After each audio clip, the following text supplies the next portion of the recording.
Hello, and thank you all for being here today. Gosh, it's so nice to gather with everyone in person after a year of social distancing. We have a great crowd here today. Thank you all for joining us. My name is Jennifer Pfaff Smith, and I'm the Miami, Palm Beach, and Naples Homes Editor at Luxe Interiors and Design Magazine. And we're here today for a very exciting discussion about the intersection of interior design, architecture, and the real estate boom happening in Miami right now. So we have a fantastic panel of experts here to speak about this topic, and I'd like to introduce them now. First, we have interior designer Deborah Wecselman of Wecselman Design, based in Miami. Round of applause. And we have Dina Goldentayer, who's the executive sales director at Douglas Elliman, based in Miami. We were also supposed to have architect Kobe Karp joining us today. Unfortunately, he can no longer make it. He is helping deal with the crisis situation with the Surfside condo building that happened this morning. So, our hearts go out to them, and I hope that everybody please keep everyone down there in your thoughts and prayers as more on this story develops. Thank you both for being here today. We really appreciate it. Pleasure. Pleasure. I want to start by talking about what both of your fields look like in Miami right now. So we've had quite a year. We've been through a lot. We've been through a pandemic. And now we're seeing what we've been calling at Luxe the Great Migration. So it seems like literally everybody is moving to South Florida right now. Miami is just going insane. So I'm curious to know how both of your fields in interior design and real estate have been affected in the past year, what they look like right now. So Deborah, tell me about how you've been impacted in the interior design field, and how are people in Miami living in their homes these days? First of all, thank you for having me. I really appreciate it, and I love having you with us too. We're missing Kobe, but I am from Surfside, actually. I live in Surfside. So first thing that I have to say is I really feel terrible at what happened today. I moved to Miami about 21 years ago, and I have always been happy there, and it's been home, and it just feels really a sad moment in my life today. But with that being said, I think people have discovered what I discovered 21 years ago when I moved, I moved with a young family. It's paradise. Yeah, there's mosquitoes once in a while, and it's really hot and rainy and gross and traffic sucks, but I think it's become a metropolis. You can find in Miami what before you couldn't find. And I think people are starting to understand that their work and the clients that are reaching out to us are the ones that can live part-time in different locations, thank God. And so they are finding that it's not just Miami. There's also Palm Beach. There's North Boca, Fort Lauderdale, Naples. My husband's best friend moved from Houston to Naples because they believe the quality of life was better. So there is an incredible amount, we have to say, this tax system has helped. So with that, falls into your category. But what has impacted us more is people have started to understand that their home is the most important thing. It's no longer a place where you park beautiful cars and you have beautiful shoes and maybe that's it. They really want to live their homes. They want to enjoy. They're looking at their life. What happens if we get another pandemic? We want to be close to family. So they're like expanding. They're finding better locations. They're finding bigger spaces so that they can get everybody there.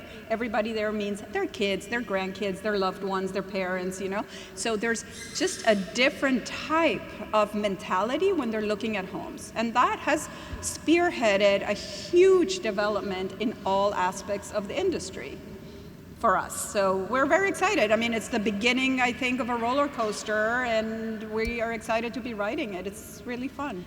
Let's ride this wave as long as we can. Yeah. Well, that's great to hear. At Luxe, our motto is home is your greatest luxury. And I feel like people are finally really getting that when they live in their homes now, and we're seeing really strong design come out. And so it seems like there's been a lot of confidence, too, among homeowners in just going for it, and maybe not trying to keep up with the Joneses, but actually following their heart in interior design. Is that what you're seeing as well? Just people, I love this couch, so I'm going to get it because I want it. I also think that there's a much more sophisticated customer where it's not their first home. It's their third, fourth, fifth home. So they've done this exercise before. They know what they need. They know what their expectation is at the end of it. They know what they want at the end. They know, and they want to have a partner in this process that guides them. So it's an educated consumer. Absolutely. I'd like to tackle the first question. Go for it, Dina. We should each have our own question, but I've changed my mind. I think that, as devastating as the pandemic has been for a lot of families, businesses, and communities, us in the real estate and design fields have seen that it really has propelled our industries because, as Debbie said, people value their home more than probably ever before. And one thing that I learned as a professional is that while my team was working from home, our productivity in no way faltered. If anything, it went up. So it really taught people who never thought that they could run, major offices from their home that it's totally doable, that it's sustainable, and I think that has also fueled why so many people are moving down here because, New York is not pleasant weather, and it's a much more stressful life many months out of the year. So if you can run your company from your backyard looking at the water and not see profits, go down, then why not? Now, Dina, you sold, was it $30 million in real estate last year? 300. 300. I'm so sorry. 300. Not a small number by any means, right? So, as someone who's helped so many people relocate to Miami, who is this audience? Who's coming here, and what's the draw to Miami for these people? Well, the audience is very clear. It's people from New York, from California, from other high-income tax states. Again, they've realized that they can base their business down here, and their employees are now starting to move down here as well. So this major uptick in our market is definitely being fueled by those buyers. So it's neat to hear how both of you have been impacted, and I think something that you have in common is that you're both crazy busy right now. Just the home design market, the real estate market is just exploding. So it's neat to see that you have that in common, and that's kind of segue into our next topic, which is really the theme here of the intersection of interior design, architecture, and real estate, what you all have in common and where you connect. So Deborah, I know obviously you work with architects a lot. We can't hear Kobe's perspective on this, but I would love to hear yours and how you respond to the architecture of a structure and how that impacts your plan for the design. How do you enhance it while also complementing it and making your part of this role sing? Sure. So I think the architect is, first of all, I think the real estate person is the first person, the primary nexus to a client.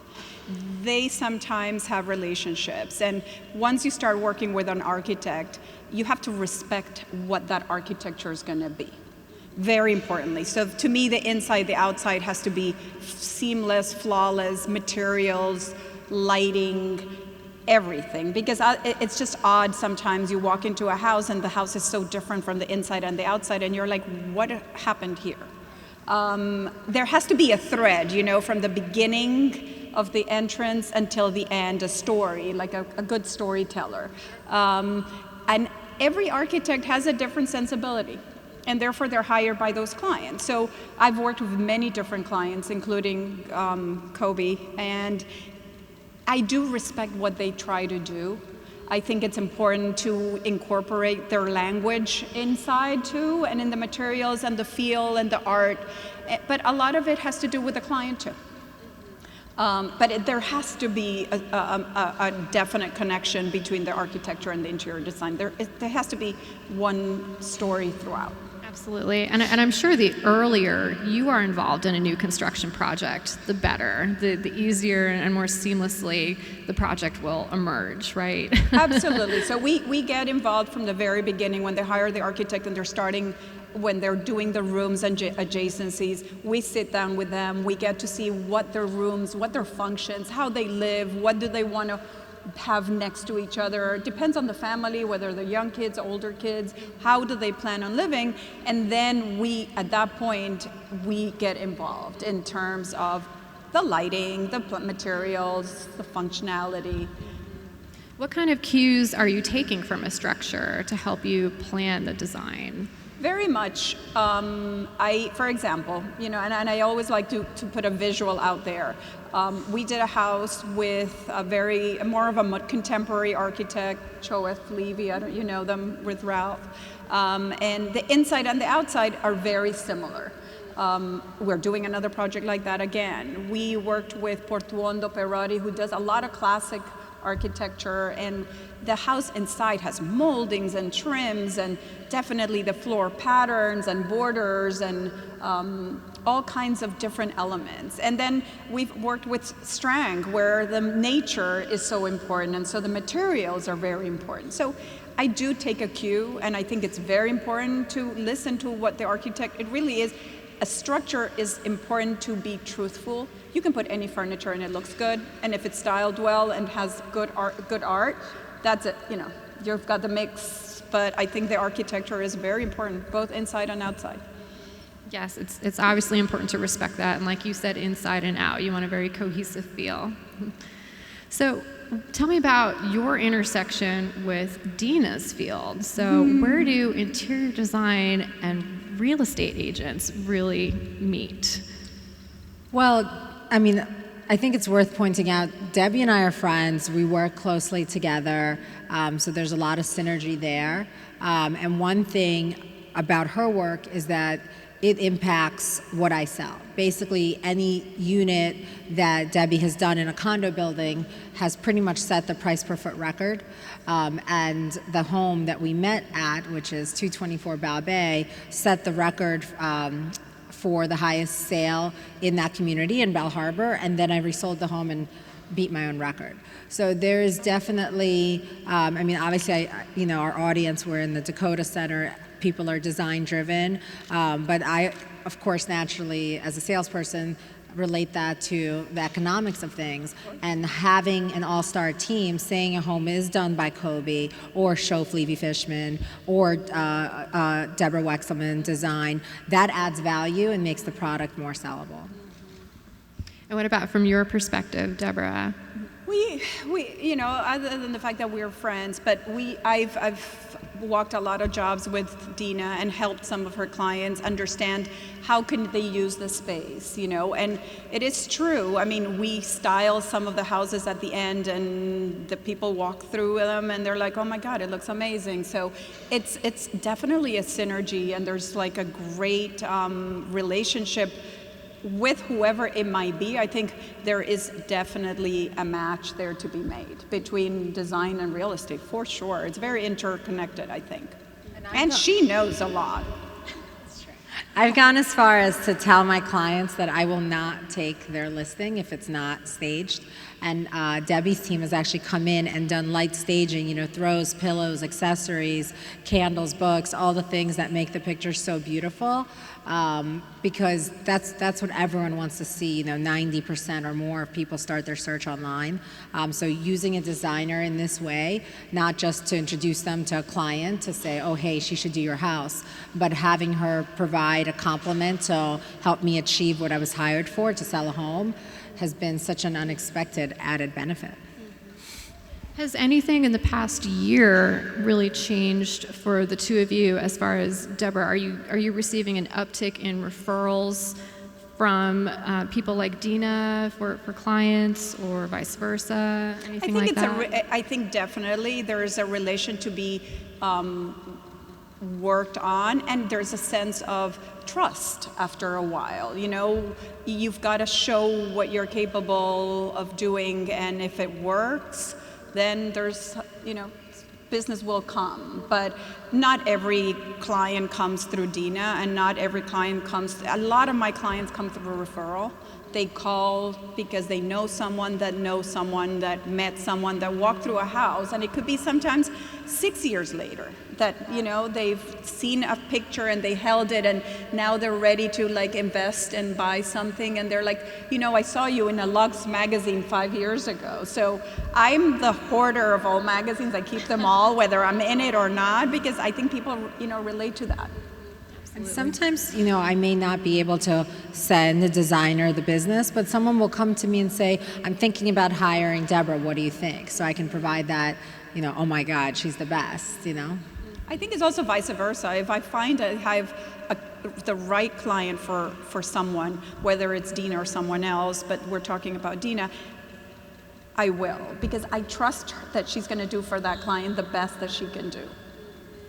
Yeah, it's really great that the two of you can help advance each other's careers this way. And I imagine, Dina, I mean, there's just such a plethora of talent in Miami with architecture and interior design that some of these structures really almost sell themselves because they're just so wonderful. So how are these relationships, you know, helping you in this past year? Well, I definitely don't believe that the structures sell themselves. I definitely believe that I add an extra layer of value to anything that I represent. Of course. Because otherwise, you know, there would be no need for my field. It certainly, you know, is easier to sell something that is branded, you know, to sell a building that was done by Jean Nouvel or Renzo Piano. You know, those names in a way are a testament to what you're saying. They kind of sell themselves. So I think there's so much intersection by having a designers, like if Debbie decided to, you know, co-develop with a developer and put her name on a building, I think that would have an incredible resonance with her following. You know, it just creates another layer of trust for the consumer. Absolutely. So if the two of you were to work on a project together. Oh my God, great idea. We've been talking already. This is the dream, right? What would that look like? What would this dream ideal scenario be for the two of you? So I would find it would have to be like really ugly and people would overlook it, really? You know? Right, it'd have to be inexpensive. And I would bring Debbie in to make it magical. As well as an architect, you know, an owner's rep. You do really need the team. It can't be, in my experience, that there's an amazing architect and that everyone else is, you know, weak.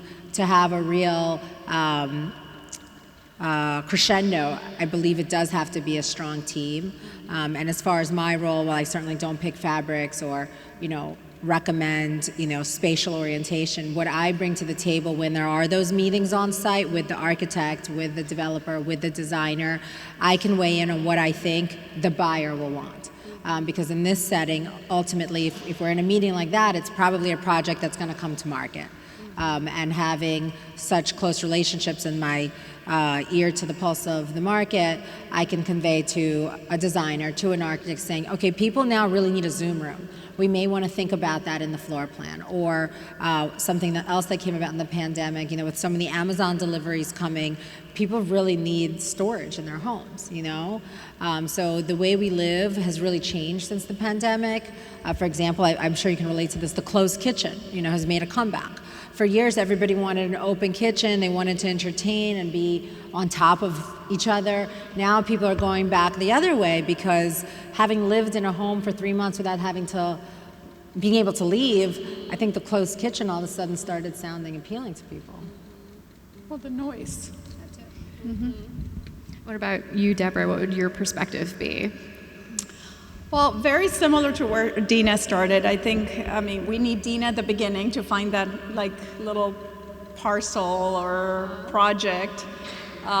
We need definitely a good architect and people that we trust, and make sure that it's a different. I always pride myself in doing something different. Like, I don't like doing what everybody else does. So I want something where, if everybody's going modern, I think I want a little bit less modern. If everybody's doing traditional, I want it a little bit more modern. But again, I think there is a need for incredible good design in Miami. I think a lot of it is changing, and I'm so excited that that's happening, because for you, that's, godsend. Absolutely. And I think there are different things that people are requesting all the time. People, because of the pandemic and because everybody's moving here, like we said at the beginning, they need other spaces. They need, people want a movie room, where before it wasn't that important sometimes, maybe. People want a gym that is separate. Everybody wants an office space because everybody Zooms, that they, as you said, like a Zoom room, but not if they can do it that way.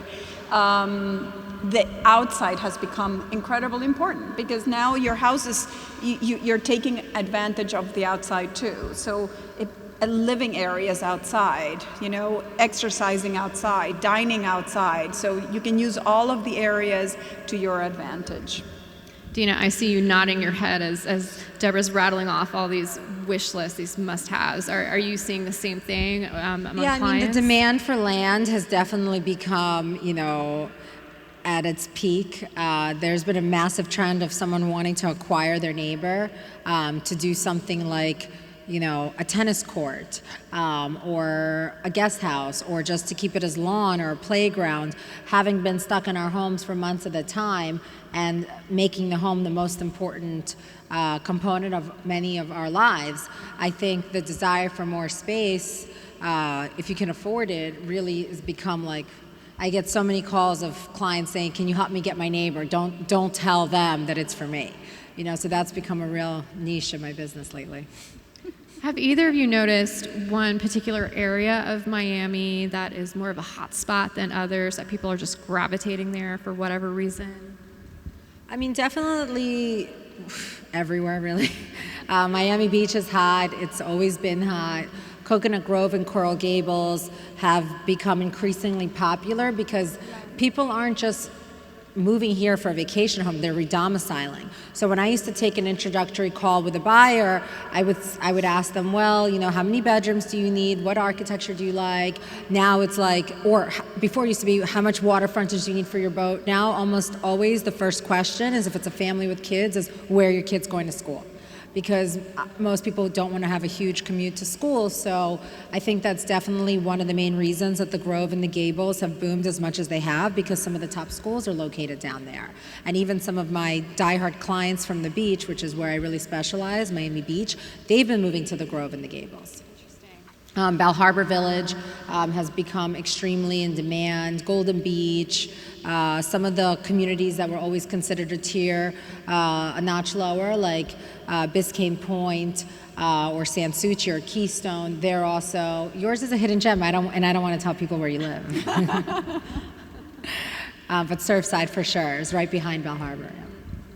And we have some congratulations in order for kind of a big sale you made recently. Can you tell us about this record breaker? She's taking everybody out for lunch now. So in theme with this desire for land, I closed this week a sale in Bal Harbor Village, 200 Bal Bay Drive, and that set the record for the highest residential sale ever in Miami-Dade County. So that was exciting. Amazing, amazing. Congratulations. So Deborah, you're going to go in and design that house now, right? For sure. Great idea, Jennifer. Great idea. Well, let me ask both of you to look into your crystal ball, okay? So what does your field look like for the future? What's next for you in Miami? What do you see for interior design, Deborah?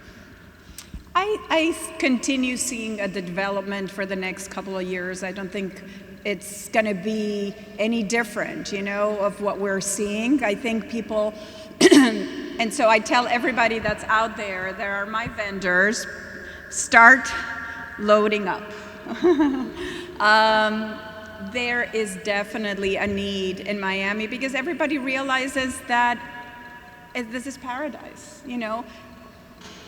Why not live here? So I don't think there's going to be any different. What I do think is going to happen is people are going to see alternate locations because there's like a saturation of like certain areas. So people might consider Boca who has a lot more land, you know? People are building. We have a client building 12,000 square foot house in Boca because they want to have their family next to them and they're building a compound.